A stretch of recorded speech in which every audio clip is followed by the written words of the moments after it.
በማድረግ ቤተሰብ ይሁኑ ማለት ነው።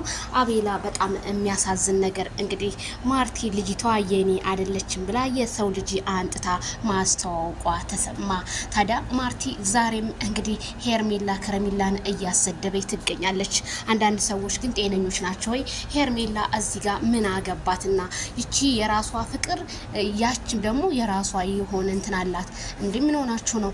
አንቺ እንደህትሽ አንቺ ምናምን አንቺ የሄርሜላ ምናምን የምትሉት ጤነኞች አትመስሉኝም።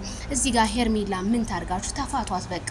እንዴ እናንተ ምን ነው እንዴ? ሄርሜላ ላይ ናችሁን አፈጠጣችሁ? አረ ወይኔ እናት ያረሼ ነው። ስለዚህ አቤላ እንግዲህ በጣም ተናዷል ማለት ነው። ሁለተኛ አይንሽን አለዩ ማለት በቃ ማርቲ ከአቤላ አይሆንሽም፣ በቃ ወደ ሌላ ሰው ሂጂ፣ ሌላ አፍቅሪ፣ ሌላ ያዢ ያንቺ። ይሄ የሰው ምን ጊዜም የሰው ነው። አቤላ የሰው ስለሆነ ሂጂ። ሲጀመር ይቺ ቀጫጫ የሆነ ሴትዮ እሷ ነገሮችን ሁሉ ታቃጠረች በኋላ ነው ይሄ ሁሉ ነገር የተከሰተብኝ። ስለዚህ አቤል ራሱ ተቀይሮብሻል። ፊት እኮ ማርትዬ ጥሩ ልጅ ናት፣ እርጋቷን ወድጄዋለሁ ማርቲ ምናምን ሲል ነበረ። ስለዚህ አቤላ ደግሞ አሁን የማይክል ጃክሰንን ጣጣ ሳንጨርስ አቤላ እዚህ ጣጣ ውስጥ ሴቶቹን አስገብቶ እያስለቀሰ እንደሆነ ነው እንግዲህ ያየ ነው ማለት ነው።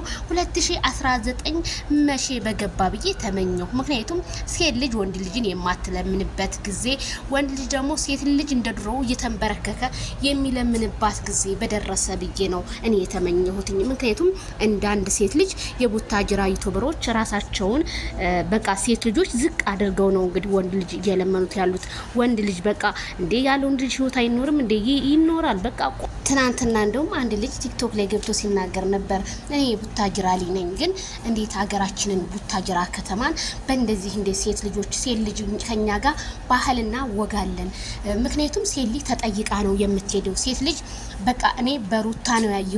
ሩታ በቃ ቡታጅራ የምትባል ሴት ልጅ በቃ በአደባባይ ወጣ እንደዛ ወንድ ልጅ ስለምነው እንጂ እኛ ግን በጣም ሴት ልጅ በጣም ክብር አላት። ብዙ ባህላችን ወጉን በጠበቀ መልኩ ነው ሴት ልጅ የምትዳረው። እነዚህ ዩቲዩበሮች ግን ከመጡ በኋላ ወግም ማረግም የሚባለው ሀገራችንን እያሰደቡ ነው። ቡታጅራ የምትታወቀው በስራ ብቻ ነበረ። አሁን ግን ወንድ ልጅ ሴት ልጅ ካደ፣ ሴት ልጅ ወንድ ልጅን እንደዛ እየተባለ ነው እያለ ነውና ለምን ወደ ራሳችሁ አትመለሱም? የቡታጅራ ዩቲዩበሮች አብሶ ሴት ልጅ እንደዚህ በአደባባይ በቃ እናንተ ትለምናላችሁ፣ ሴት ልጅ ደግሞ ወርቃ በቃ የሆነ ሴት ልጅ እናንተን እየለመነች ምናምን ወንድ ቡታጅራ ላይ እንደሌለ አንድ ወንድ ብቻ እንዳለ ነው እያሳያችሁ ያላችሁ። ስለዚህ ማርቲ እኔ እንደምልሽ እህትሽን አታሰድቢ፣ ቆፍጠን ብለሽ ይሄ ማለቃቀስ ምናምን ለወንድ ልጅ ወንድ ልጅ ቢመጣ ወንድ ልጅ ቢሄድ ወንድ ልጅ ይመጣል። በቃ ምንድነው ይሄንን ያህል በቃ ቆፍጠን በይ። አንዳንድ ወንዶች ስትለማመጫቸው በቃ ካለነሱ ወንድ የሌለ ስለሚመስላቸው ራስሽን እንትን በይ። አቤላ ያረ ወንድሜዋ በዚህማ ትጠቆርተው። ለማርቲ ግማ ክብር ስጣት።